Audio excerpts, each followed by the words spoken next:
আসসালামু আলাইকুম। আমি সামিনাস কিচেন থেকে সামিনা বলছি। আজ আপনাদের সাথে শেয়ার করব কাতল মাছের ভাপার রেসিপি। আপনাদের বাসায় যা আছে তা দিয়েই আপনারা এটা করতে পারবেন। আমি কাতল মাছ 300 গ্রামের মতন নিয়েছি। হলুদ, মরিচ, লবণ দিয়ে আগেই 10 মিনিটের জন্য ম্যারিনেট করে রেখেছি। এখন আদা রসুনের পেস্ট দিলাম 1 চামচ, হলুদ আধা চা চামচ,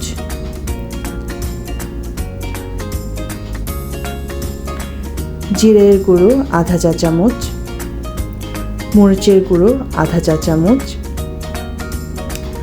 কালো জিরে আধা চামচের কিছু কম,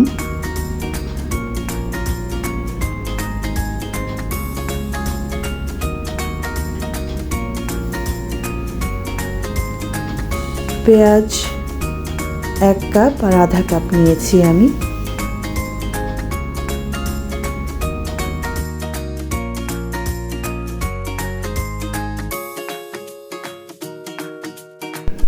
কাঁচা মরিচ আমি নিয়েছি 6টা, তারপরে দুভাগ করেছি।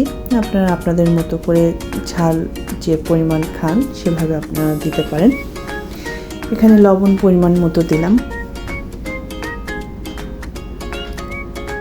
এরপর 3 চা চামচ আমি সরষের তেল দিয়েছি।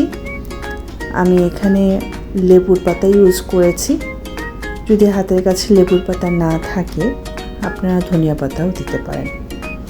এরপর খুব ভালোভাবে সবগুলো একসাথে মাখিয়ে নিচ্ছি।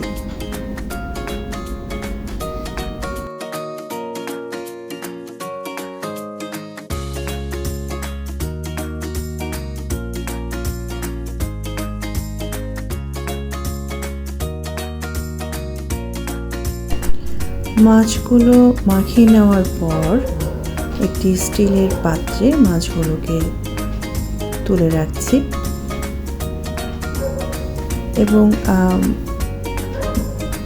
অল্প কিছু পানি দিয়ে তারপর ঢাকনা দিয়ে ঢেকে আগে থেকেই চুলোয় দেওয়া 2 কাপ পানি একটি পাতিলের মধ্যে দিয়ে সেই স্টিলের পাত্রটি বসিয়ে দেব এবং 1 ঘন্টার জন্য মৃদু তাপে জাল দিতে থাকব।